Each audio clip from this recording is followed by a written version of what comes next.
আবার একটা নতুন রেসিপিতে আপনাদের স্বাগত। আজকে নিয়ে এসেছি গন্ধরাজ পাবদার রেসিপিটা বানানোর জন্য সবার প্রথমে পাবদা মাছের মধ্যে হলুদের গুঁড়ো, কাশ্মীরি লঙ্কার গুঁড়ো, লেবুর রস আর নুন দিয়ে ভালোভাবে মাখিয়ে নিলাম।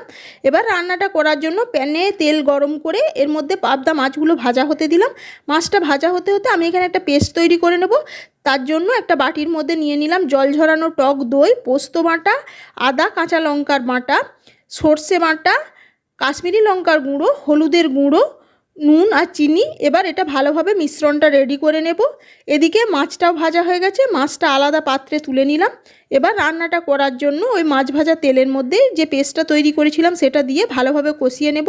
প্রয়োজনে এই বাটি ধোয়া জলই দিয়ে একটু একটু করে মশলাটা কষিয়ে নিলাম। এবার গ্রেভিটা বানানোর আগে একটা গন্ধরাজ লেবুর পাতা আর লেবুর রস দিয়ে ভালোভাবে মিশিয়ে পরিমাণ মতো জল দিয়ে ভেজে রাখা মাছগুলো দিয়ে ঢাকা দিয়ে ফুটিয়ে নামিয়ে নিলেই রেডি।